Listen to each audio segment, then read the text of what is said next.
I'm Jennifer Angel. This is my overview report for you, Gemini, for the week of September the 14th.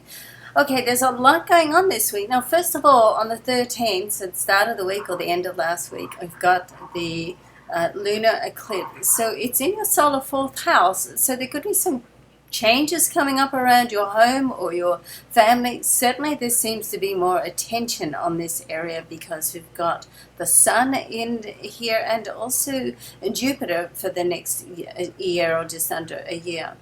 Now, the solar eclipse is a new moon, so the new moon is like a new start. It's a time for you to really think about if you want to make any changes around your domestic area of your life. And this new moon is a solar eclipse, so it's a partial eclipse, so it has that extra punch.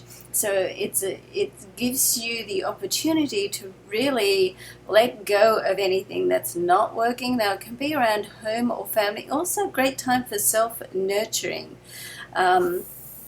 But there is also an opposition this week between Jupiter in this area of your chart and Neptune. Now, Neptune is in your solar 10th house, which is all to do about your career, the difference you want to make in the world through your work or your career. And these two energies together are quite inspirational. So it can be a little bit idealistic, but I don't mind that because, to be sort of idealistic about what you want in life is, I think, a great starting point. And then you can come back and do the compromises. Now, I talk about this more, I cover it more in my weekly overview, planetary overview report. So you might want to go ahead and have a listen to that this week. It's 11-minute report. I try to keep that report around 10 minutes. I try to keep these ones around 3 minutes. Not always possible, but depending on what's happening in the week.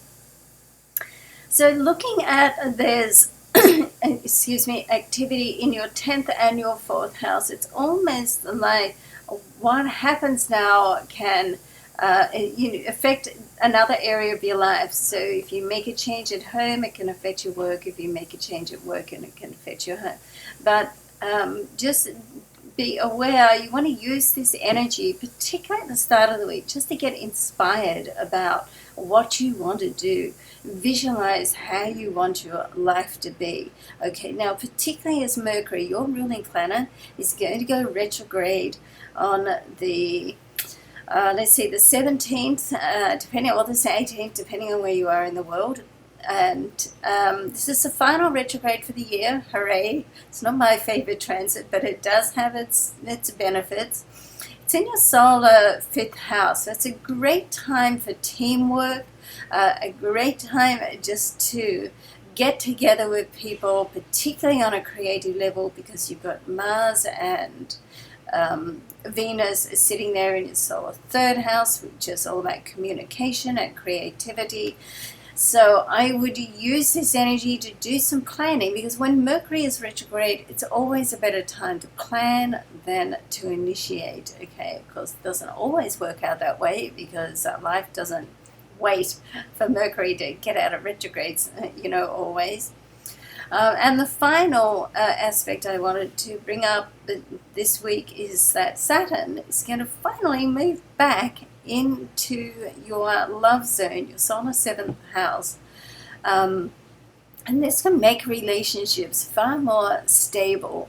So over this next 2 years, it did move into this area of your chart, then it reverted back into retrograde transit into your solar 6th house, which gave you another opportunity just to reassess, how your life is coming together, where you're spending your time, who you're sharing it with, and making sure that your productivity is correct. Also great, that period in your 6th house is also good for health and well-being as well. So now it moves out of that area, then your day-to-day life can lighten up a little bit, and there's more focus on stability with relationships.